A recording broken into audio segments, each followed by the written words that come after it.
Praise the Lord. இன்னைக்கு கர்த்தர் நமக்கு தந்த வசனம் மத்தேயு 24வது அதிகாரம் 13வது வசனம். முடிவு பரியந்தம் நிலை நிற்பவனை ரட்சிக்கப்படுவான். இந்த வார்த்தைகளை ஏசப்பா கடைசி நாட்களில் நடக்க இருக்கிற உபத்திரவங்களை குறித்தும், இந்த உபத்திரவங்களில் கடைசி வரைக்கும் ஏசப்பாவுக்காக வைராக்கியமாக விசுவாசத்தில் நிலைத்து நிற்கிறவர்கள் மட்டுமே பரலோராசிற்கு தகுதியாக இருப்பாங்க அப்படின்னு சொல்கிறாங்க. இன்றைக்கி நமக்கு ஏசப்பா அந்த வார்த்தைகளை சொல்கிற காரணம், ஏசப்பாவை சொந்த தெய்வமாக ஏற்றுக்கொண்டு விசுவாச வாழ்க்கையில் மகிழ்ச்சியோடு தொடங்கின நம்மளுடைய வாழ்க்கையில் ஒவ்வொரு காலகட்டத்திலும் நம்ம சந்திக்கிற பலவித பிரச்சனைகள், ஏமாற்றங்கள், அவமானங்கள், இழப்புகள் அல்லது பிசாசு கொண்டு வருகிற பலவித போராட்டங்கள், இதுபோல் பல பிரச்சனைகளால் நம்ம கர்த்தரை கேள்வி கேட்க ஆரம்பிக்கிறோம். விசுவாசத்தில் சோர்ந்து போயிடும். ஏசப்பாவுக்காக பரிசுத்தமாக விசுவாசமாக வைராக்கியமாக வாழ முடியாமல் பல காரியங்களில் ஏசப்பா விட்டு வழி விலக ஆரம்பிக்கிறோம். ஏசப்பா நம்ம கொடுத்துருக்கிற வார்த்தைகளை பின்பற்ற முடியாமல் பின்வாங்கி போயிடும். ஆனால் ஏசப்பா அவருடைய வார்த்தையின் மூலமாக நம்ம சரி செய்ய பல விதங்களில் முயற்சி பண்ணுறாங்க. ஆனால் நாம் அவருடைய வார்த்தை கீழ்ப்படியாமல் நம்முடைய சொந்த இஷ்டத்தின்படி வாழ ஆரம்பிக்கும் போது ஒரு குறிப்பிட்ட காலகட்டத்திற்கு பிறகு அவருடைய வார்த்தையை நாம் கேட்க முடியாத ஒரு சூழ்நிலைகளுக்குள்ளே தள்ளப்படுறோம். ஈவன் அதைத்தான் பிசாசு கூட விரும்புகிறான்.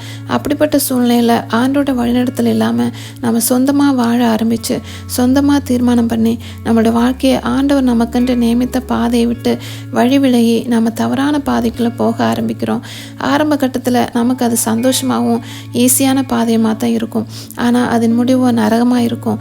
ஏன்னா ஏசப்பா சொல்கிறாங்க, இடுக்கமான வாசல் வழியை வருந்தி நுழைய முயற்சி செய்யுங்கள் அப்படின்னு.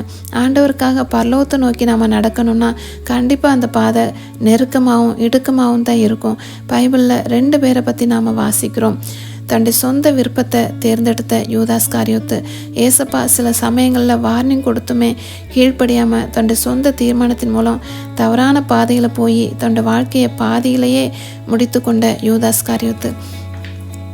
இன்னொருத்தர் தான் செல்லுகிற பாதை தவறுன்னு சொல்லி ஆண்டவரால் உணர்த்தப்பட்ட பின்பு மனம் திரும்பி ஆண்டவருக்காக தன்னையே அர்ப்பணித்து தன்னுடைய வாழ்க்கையை சரி செய்து கொண்ட பவுல். அவரோட முடிவு எப்படி இருந்தது தெரியுமா? பவுல் சொல்கிறாங்க, நல்ல போராட்டத்தை போராடினேன், ஓட்டத்தை முடித்தேன், விசுவாசத்தை காத்து கொண்டேன், இது முதல் நீதியின் கிரீடம் எனக்காக வைக்கப்பட்டிருக்கிறது அப்படின்னு சொல்லி. பிரியமானவர்களை, நம்மளுடைய ஓட்டத்தின் முடிவு எப்போதுன்னு சொல்லி யாருக்குமே தெரியாது. அதனால் நாம் எப்படி தொடங்கணுங்கிறத விட எப்படி நம்மளோட வாழ்க்கையை முடித்தோங்கிறது தான் நம்மளுடைய நித்திய வாழ்க்கையை நம்ம எங்கே வாழப்போகிறோன்னு சொல்லி தீர்மானிக்கும்.